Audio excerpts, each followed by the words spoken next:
अंबानी अडानी, अंबानी अडानी, अंबानी अडानी। ये अंबानी अडानी से कितना माल उठाया है, टेम्पो भर करके नोटे कांग्रेस के लिए पहुंची है क्या?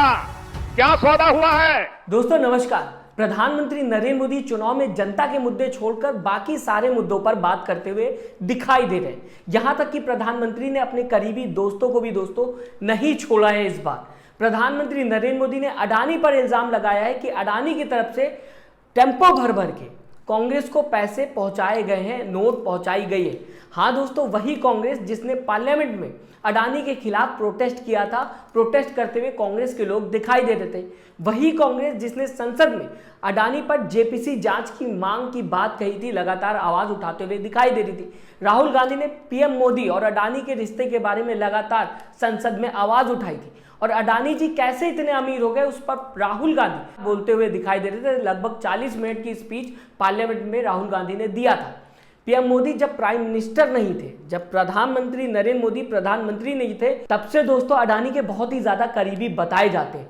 अडानी के साथ प्राइवेट प्लेन में घूमते हुए दिखाई देते हैं। प्रधानमंत्री नरेंद्र मोदी जिस प्लेन से उतरते हैं उस प्लेन में अडानी का टैग लगा होता है। आप तस्वीर में देख सकते हैं। आपको एक तस्वीर में पहले जो दिखाया था उसको फिर से दिखाना चाहूंगा, जहां पर प्रधानमंत्री नरेंद्र मोदी बैठे हैं, पुरानी पिक है, साइड में अडानी जी बैठे हुए हैं। ये तब की पिक है जब प्रधानमंत्री नहीं थे। इसी के साथ एक फोटो जो उसका मैंने अभी जिक्र किया, ये भी देख लीजिए, पीछे प्लेन में अडानी का लोगो लगा हुआ है। और आज दोस्तों तेलंगाना में प्रधानमंत्री ने अडानी को कांग्रेस का बता दिया है। आपने देखा होगा ये कांग्रेस के शहजादे पिछले 5 साल से सुबह उठते ही माला जपना शुरू करते थे।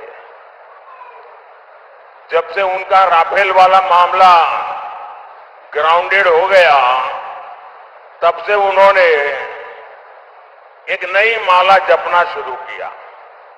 5 साल से एक ही माला जपते थे, 5 उद्योगपति, 5 उद्योगपति, 5 उद्योगपति। फिर धीरे धीरे कहने लगे अंबानी अडानी, अंबानी अडानी, अंबानी अडानी। 5 साल से। लेकिन जब से चुनाव घोषित हुआ है, इन्होंने अंबानी अडानी को गाली देना बंद कर दिया। मैं आज तेलंगाना की धरती से पूछना चाहता हूं,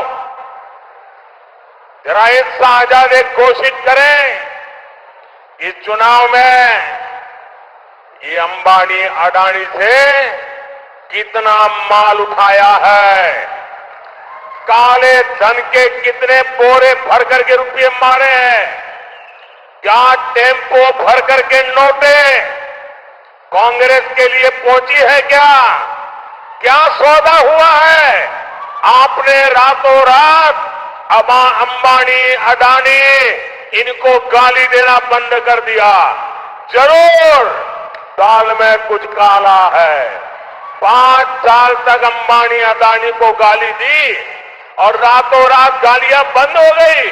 मतलब कोई न कोई चोरी का माल टेम्पो भर भर करके आपने पाया है।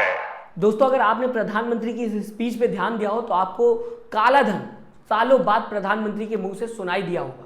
कांग्रेस की बात 1 मिनट ना भी करे तो पूरे देश ने काले धन को खत्म करने के लिए प्रधानमंत्री नरेंद्र मोदी के साथ मेहनत की थी। लाखों लोग रोज लाइन में लगते थे, अपनी नोट चेंज कराते थे, बैंक के बाहर खड़े रहते थे। याद है आपको डिमोनेटाइजेशन, जिससे काला धन खत्म होने वाला था। लेकिन प्रधानमंत्री नरेंद्र मोदी खुद कह रहे हैं कि अंबानी और अडानी ने काले धन के बोरे भर भर के दिए, टेम्पो भर के नोट कांग्रेस को पहुंचाइए। तो दोस्तों ये तो साफ हो गया कि मोदी जी के हिसाब से भी अगर देखा जाए तो अभी तक काला धन नहीं खत्म हुआ, यानी कि डीमोनेटाइजेशन जो किया गया था वो पूरी तरीके से आज के दौर में जब प्रधानमंत्री का ये भाषण आप सुने तो मान लीजिएगा फेल था। फिलहाल दोस्तों प्रियंका गांधी हमेशा प्रधानमंत्री नरेंद्र मोदी को चुनावी जवाब जो है वो देती रहती है। अडानी पर भी प्रियंका गांधी ने रायबरेली से कहा कि हम रोज अडानी और अंबानी पर बात करते हैं, जनता के सामने चर्चा करते हैं और हमने कई बार नाम लिया है। आप कैसे कह सकते हैं कि कांग्रेस अडानी और अंबानी का नाम नहीं ले रही?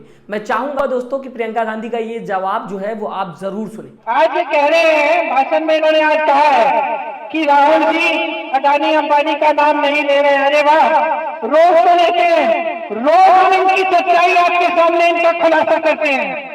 रोज हम आपको कहते हैं कि बड़े खरबपतियों की इनके साथ गांठ है। सारे इन्होंने इनके माफ किए 16 लाख करोड़ रुपए। यहाँ उत्तर प्रदेश में जहाँ इनकी सरकार है, केंद्र में भी और प्रदेश में भी, यहाँ के किसान 1-1 लाख रुपए के लिए आत्महत्या कर रहे हैं। उनके लिए एक कर्ज माफ नहीं हुआ 1 रुपए का। इसका जवाब दें मोदी जी। दोस्तों 2024 चुनाव में अगर आप प्रधानमंत्री नरेंद्र मोदी के बयान उठाकर देखेंगे तो अभी तक सरकार ने क्या किया है इस मुद्दे पर बात नहीं हो रही है। प्रधानमंत्री नरेंद्र मोदी मछली, मटन, मनमोहन सिंह, मुगल, मंगलसूत्र, मुसलमान, भैंस और क्रिकेट पर लगातार बयानबाजी करते हुए दिखाई दे रहे हैं, इस पर बात करते हुए दिखाई दे रहे हैं। चुनाव आयोग ने स्पेशली कहा था रिलीजन के नाम पर वोट नहीं मांगा जाएगा। दोस्तों प्रधानमंत्री नरेंद्र मोदी ने 400 पार करने के लिए राम मंदिर के नाम पर भी वोट मांगना शुरू कर दिया है, लेकिन लगता है कि इलेक्शन कमीशन गहरी नींद में सो रहा है। अभी हाल ही में देश के प्रधानमंत्री ने मध्य प्रदेश से साफ कहा कि मोदी को 400 सीट चाहिए ताकि राम मंदिर पर कांग्रेस बाबरी ताला ना लगा दे। इस तरीके के बयानबाजी प्रधानमंत्री खुद करते हुए दिखाई दिए। अब इसके बाद क्या इलेक्शन कमीशन एक्शन लेगा या इलेक्शन कमीशन कुछ रिप्लाई जनता को करेगा, बताएगा कि हमने जो बयान दिया था वो गलती से निकल गया था, ऐसा कुछ भी नहीं था। कोई भी कुछ भी बयान दे, इससे कोई फर्क नहीं पड़ता। कोई रिलीजन के नाम पे वोट मांग ले, कोई कास्ट के नाम पे वोट मांग ले, कोई बहका के वोट मांग ले, कोई मुद्दों से भटका के वोट मांग ले, कोई फर्क नहीं पड़ता। बस आपको वोट मिलने चाहिए। वोट किसी भी तरीके से अगर जनता दे रही है वो आपके और जनता के बीच का मामला है, उसका इलेक्शन कमीशन से कोई लेना देना नहीं। क्या ऐसा कुछ इलेक्शन कमीशन आके दोस्तों कहेगा? प्रधानमंत्री नरेंद्र मोदी का ये वीडियो आपके सामने। मोदी को 400 सीटें चाहिए ताकि कांग्रेस अयोध्या में राम मंदिर पर बाबरी ताला ना लगा दे।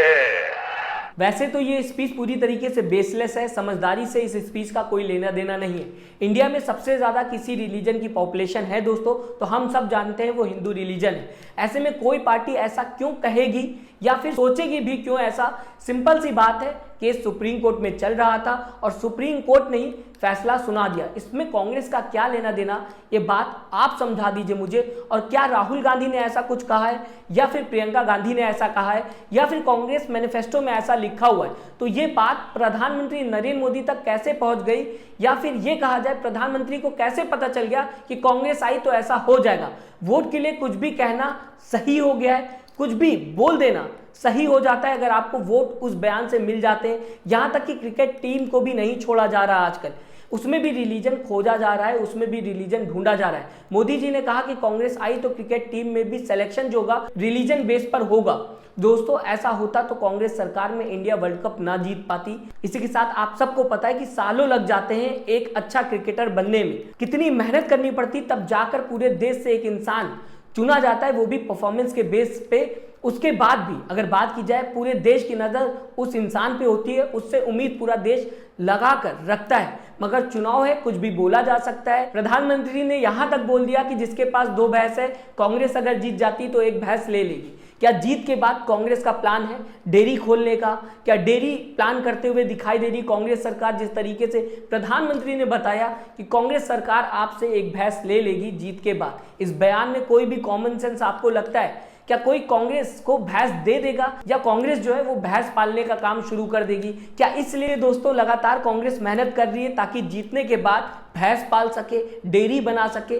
दोस्तों मुद्दे आपके सामने हैं, आप डिसाइड करिए क्या सही है क्या गलत है, और ऐसे बयानों पर आपकी राय क्या है? जब देश के प्रधानमंत्री इस तरीके की बयानबाजी करते हुए नजर आते, राय अपनी जरूर दीजिएगा। साथ ही साथ चैनल को सब्सक्राइब और वीडियो को लाइक करना ना भूलिएगा। दोस्तों अपना ख्याल रखिएगा। नमस्कार।